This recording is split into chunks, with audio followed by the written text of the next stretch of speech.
Hello guys, welcome to another video. दोस्तों, आज मैं एक और स्टोरी को ट्रांसलेट करने जा रहा हूं और हमेशा की तरह मैं इसे हिंदी में ट्रांसलेट करूंगा। आज की जो स्टोरी है वो काफ़ी इंटरेस्टिंग होने वाली है। इस वीडियो में आपको वर्ड बाय वर्ड मीनिंग मिलेंगे और साथ में मैं ग्रामर के पोर्शन को भी कवर करूंगा। तो आपसे गुजारिश है, वीडियो को लास्ट तक ज़रूर देखिएगा ताकि आप इसको अच्छे तरीके से समझ सकें। तो वीडियो शुरू करते हैं। वीडियो का जो टाइटल है वो है द थ्री फिश। फिश कहते हैं मछली को, तो तीन मछलियां। तो ये था हमारा टाइटल। इसको मजीद पढ़ते हैं। Once in a river. Once का सेंस होता है एक दफा या एक बार। इन अ रिवर, एक नदी में। देयर लिव्ड थ्री फिश, तीन मछलियां रहती थी। यानी कि एक दफा एक नदी में तीन मछलियां रहती थी। दे वर बेस्ट फ्रेंड्स, वो अच्छी दोस्त थी। And had their own beliefs. Beliefs का मतलब होता है मान्यताएं। तो हैड यहाँ पे पोजीशन के रूप में इसका यूज किया गया है। पास्ट का पोजेसिव टेंस है। जब हम कहते हैं किसी व्यक्ति के पास कुछ था तब हैड का यूज करता है। तो हैड देयर ओन बिलीव्स, और उनकी अपनी अपनी मान्यताएं थी। The first fish believed in facing the trouble when it came. The first phase यानी कि जो पहली मछली थी, बिलीव्ड, वो मानती थी। इन फेसिंग द ट्रबल, ट्रबल का मतलब होता है मुश्किल या परेशानी, तो फेसिंग का मतलब होता है सामना करना। तो वो मुश्किल का सामना करने पर बिलीव रखती थी। व्हेन इट केम, जब वो आती थी। यहाँ पे सेकंड फॉर्म है केम। द सेकंड फिश बिलीव्ड, और जो दूसरी मछली थी बिलीव्ड, वो मानती थी डैट के वन शुड एक्ट वाइजली, कि जो यहाँ पे शुड का यूज किया गया। शुड का यूज चाहिए के सेंस में करते हैं। तो वन शुड एक्ट, तो व्यक्ति को क्या करना चाहिए, काम करना चाहिए वाइजली, अक्लमंदी से। एंड टेक एक्शन, और एक्शन लेना चाहिए व्हेन नीडेड, जब उसकी जरूरत हो। And the third fish believed, और जो तीसरी मछली थी बिलीव्ड, वो मानती थी डैट के एवरीथिंग हैपेंड, कि जो कुछ भी यानी कि एवरीथिंग हैपेंड, जो कुछ भी होता है according to the fate. Fate का मतलब होता है भाग्य, तो वो भाग्य के अनुसार होता है। अकॉर्डिंग टू का मतलब होता है अनुसार। तो जो तीसरी मछली थी वो मानती थी जो कुछ भी होता है वो भाग्य से होता है।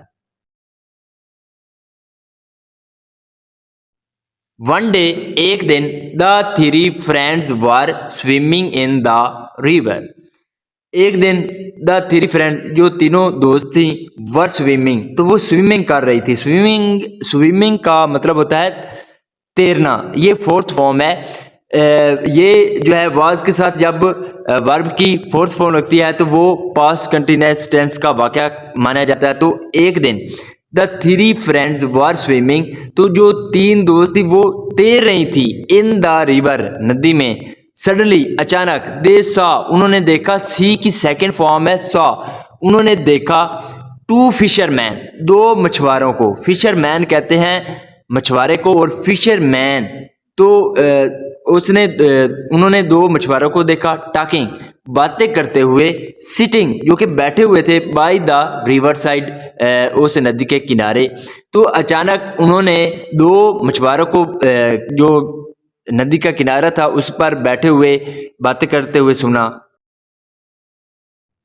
दे went near the river bank to listen the their conversation. They went, वो गई। गो की सेकंड फॉर्म है वेंट, वो गई। नियर द रिवर, यानी कि जो नियर का मतलब होता है करीब। तो नियर द रिवर बैंक यानी कि जो नदी का किनारा था उसके करीब गई। टू लिसन, सुनने के लिए। टू देयर कन्वर्सेशन, कन्वर्सेशन का मतलब होता है बातचीत। तो उनकी बातचीत सुनने के लिए वो जो नदी का किनारा था उसके पास गई। One of the fisherman said, one of the fisherman यानी कि मछुआरों में से एक। सेड, कहा, यानी कि मछुआरों में से एक मछुआरे ने कहा। There are many fish in this river. There are many fish यानी कि बहुत सी मछलियां हैं। इन दिस रिवर, इस नदी में। इफ वी कैच देम, अगर हम इनको पकड़ते हैं। कैच का मतलब होता है पकड़ना। तो इफ वी कैच देम, अगर हम इनको पकड़ते हैं। एंड सेल देम, और उनको बेचते हैं। सेल का मतलब होता है बेचना, और इनको बेचते हैं। इन द मार्केट, मार्केट में। We can earn a lot of profit, we can earn, हम कमा सकते हैं। A lot of profit, profit का मतलब होता है मुनाफा या लाभ, तो हम बहुत सा मुनाफा कमा सकते हैं। For a long time now, for a long time यानी कि बहुत ही लंबे समय से अब। वी हैवेंट अर्न मच, यहाँ पे शॉर्ट में हैवेंट है लेकिन ये हैव नॉट है, तो वी हैवेंट अर्न, हमने कमाया नहीं है मच, यानी कि हमने बहुत ज्यादा कमाया नहीं है अब तक। When should we come to catch them? When should we come? हमको कब आना चाहिए to catch them, उनको पकड़ने के लिए। The other fisherman replied, दूसरा मछुआरा था उसने जवाब दिया, We will come tomorrow morning to catch fish. We will come, हम आएंगे। यहाँ पे फ्यूचर इंडेफिनेट का यूज किया गया है, will के साथ वर्ब की फर्स्ट फॉर्म है, तो we will come, हम आएंगे। tomorrow यानी कि कल, टुमारो मॉर्निंग यानी कि कल सुबह, तो हम कल सुबह आएंगे। टू कैच, पकड़ने के लिए, यहाँ पे इन्फिनेटिव है, इन्फिनेटिव जो होता है वो पर्पस को दिखाता है, तो हम किसके लिए आएंगे? टू कैच, पकड़ने के लिए, फिश, मछलियों को, यानी कि हम कल मछलियों को पकड़ने के लिए आएंगे। Over life is in danger here, over life हमारा जो जीवन है, इज इन डेंजर वो खतरे में है, हियर यहाँ पे। हैरिंग देयर कन्वर्सेशन, हैरिंग का मतलब होता है सुनना, तो उनकी बातचीत सुनकर the second fish said to her friends, जो दूसरी मछली थी, सेड टू हर फ्रेंड्स, उसने अपने दोस्तों से कहा, फ्रेंड्स दोस्तों, आई थिंक, मुझे लगता है, थिंक का मतलब होता है यानी कि सोचना या लगना, तो यहाँ पे लगने के सेंस में है, आई थिंक मुझे लगता है, we should leave this place and go to some safe place, we should leave, हमको छोड़ देना चाहिए, दिस प्लेस, इस जगह को, एंड गो टू, और जाना चाहिए, सम सेफ प्लेस यानी कि कोई महफूज जगह पर जाना चाहिए। एट दिस, इस पर, द फर्स्ट फिश सेड, जो पहली मछली थी उसने कहा, आई थिंक मुझे लगता है, we should live here only, we should live, हमें रहना चाहिए, हेयर ओनली, हमें यहीं रहना चाहिए। This place belongs to our ancestors, this belongs, this place यानी कि ये जो जगह है, बिलोंग्स वो मलकियत है, टू अवर एंसेस्टर, एंसेस्टर्स का मतलब होता है अबाओ अजदाद, तो ये जो जगह है वो हमारे अबाओ अजदाद की है। The third fish agree to what the first fish said, तो जो तीसरी मछली थी वो क्या होगी? एग्रीड, सहमत हो गई, to what the first fish said, जो पहली मछली ने कहा था उस पर जो तीसरी मछली थी वो सहमत हो गई। The second fish again try to make them understand, the second fish, जो दूसरी मछली थी, अगेन ट्राइड, उसने दोबारा कोशिश की, to make them understand, make understand का मतलब होता है समझाना, तो उनको समझाने की जो सेकंड यानी कि दूसरी मछली थी उसने उनको समझाने की कोशिश की। आई नो, मैं जानती हूँ, डैट के ओवर एंसेस्टर्स, कि हमारे जो अबाउट अदाद हैं, लिव्ड हेयर, वो यहाँ रहते थे, बट लेकिन we have to leave this place to save over own life, but we have to leave, लेकिन हमको छोड़ना है, दिस प्लेस, इस जगह को, टू सेव, बचाने के लिए, ओवर ओन लाइफ, अपने जीवन को बचाने के लिए हमें इस जगह को छोड़ना है। Just think deeply about it, यानी कि इस बारे में डीपली, डीपली का मतलब होता है गहराई से, तो इस पर गहराई से सोचो।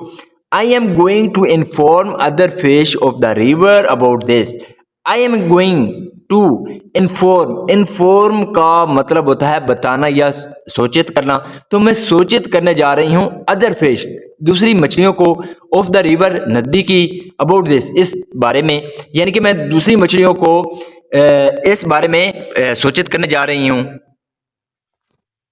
Till late in the evening, यानी कि शाम में देरी तक, the first and the third fish were not convinced and didn't leave the place, जो पहली और तीसरी मछली थी were not convinced, वो कन्विंस नहीं थी, यानी कि वो सहमत नहीं थी। कन्विंस का मतलब होता है राजी होना या सहमत होना, तो वो सहमत नहीं थी। and didn't leave the place, और उन्होंने उस जगह को नहीं छोड़ा। the second fish with some other fish of the river bade them goodbye and went to some other place in the river. The second fish यानी कि जो दूसरी मछली थी with some other fish दूसरी मछलियों के साथ of the river नदी के bade them goodbye. Bade goodbye का मतलब होता है अलविदा कहना, तो उन्होंने अलविदा कहा उनको एंड वेंट टू और चली गई टू सम अदर प्लेस दूसरी जगह चली गई इन द रिवर नदी में.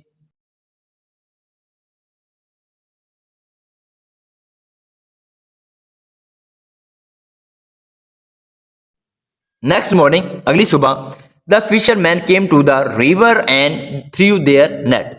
द फिशरमैन जो मछुआरे थे केम वो आए टू द रिवर नदी में एंड थ्रू और फेंका देयर नेट अपने जाल को. Despite their effort to escape. Despite का मतलब होता है के बावजूद, तो एफर्ट का मतलब होता है कोशिश, एस्केप का मतलब होता है भागना तो या फरार होना. तो despite their effort to escape यानी कि उनके भागने की कोशिश के बावजूद both the first and the third fish eventually got caught in the net. दोनों जो पहली और तीसरी मछली थी इवेंचुअली आखिरकार गॉट कॉट वो फंस गई इन द नेट जाल में. The first fish thought of a brilliant idea. जो पहली मछली थी thought of an brilliant idea, उसने यानी कि उसे एक अच्छा सुझाव सूझा. When the fisherman want to take him out of the net. When जब द फिशरमैन जो मछुआरे थे वांट टू टेक वर जब वाक्य के आखिर में करने ही वाला था जाने ही वाला था आता है तब हम वर टू के बाद वर्ब की फर्स्ट फॉर्म लगाते हैं, वर्ब टू या वर्स टू का प्रयोग करते हैं और इसके बाद वर्ब की फर्स्ट फॉर्म लगाते हैं. तो व्हेन द फिशरमैन जब जो मछुआरे थे वर टू टेक हिम आउट जब वो उसको निकालने ही वाले थे. टेक आउट का मतलब होता है निकालना, तो निकालने ही वाले थे ऑफ द नेट जाल से. He pretended to be dead. Pretend का मतलब होता है दिखावा करना या नाटक करना, तो ही प्रिटेंडेड उसने दिखावा किया टू बी डेड मरने का यानी कि मरे होने का उसने दिखावा किया. The fisherman through him back into the river. तो जो मछुआरे थे थ्रो का मतलब होता है फेंकना, तो यहाँ पे सेकंड फॉर्म है थ्रू. तो जो फिशरमैन यानी कि मछुआरे थे उन्होंने फेंका हिम उसको बैक यानी कि वापस फेंका इनटू द रिवर नदी में. As they had no use for a dead fish. As जैसा कि दे हैड नो यूज उनके इस्तेमाल में नहीं थी फॉर अ डेड फिश यानी कि जो मरी हुई मछली थी वो उनके इस्तेमाल की नहीं थी. The third fish struggled hard to get out of the net. The third fish यानी कि जो तीसरी मछली थी स्ट्रगल का मतलब होता है कोशिश करना, तो यहाँ पे सेकंड फॉर्म है स्ट्रगल. तो जो तीसरी मछली थी उसने सख्त कोशिश की यानी कि बहुत ज्यादा कोशिश की टू गेट आउट बाहर निकलने के लिए ऑफ द नेट जाल से. बट लेकिन टू नो अवेल लेकिन उसका कोई फायदा नहीं हुआ. ही थॉट उसने सोचा या उसको लगा so this is the end of my life यानी कि ये मेरे जीवन का अंत है. Only if I had listened to the words of my friend. Only if अगर आई हैड लिसन्ड मैंने सुना होता to the words of my friend यानी कि काश मैंने यानी कि अगर मैंने अपने दोस्त की जो है बात सुनी होती. दस इस तरह the first and the second fish escape the death. और इस तरह जो पहली और दूसरी मछली थी एस्केप द डेथ वो मौत से बच गई. Due to their prudence and intelligence. Due to का सेंस होता है की वजह से, तो देयर प्रूडेंस का मतलब होता है यानी कि बुद्धिमानी. तो अपनी बुद्धिमानी एंड इंटेलिजेंस और बुद्धिमानी की वजह से वो क्या हो गए फरार हो गए यानी कि वो बच गई. इसका मोरल क्या है? One should either be foresighted or intelligent. One should यानी कि किसी को होना चाहिए आइदर बी फॉर साइटेड यानी कि दूरदर्शी होना चाहिए और इंटेलिजेंट या इंटेलिजेंट होना चाहिए यानी कि बुद्धिमानी होना चाहिए. सो this is the video guys. अगर आपको पसंद आई हो तो इस वीडियो को लाइक कर दें, चैनल को सब्सक्राइब कर दें ताकि इसी तरह की आने वाली वीडियो आप तक पहुंचती रहे. Have a nice day. Good bye.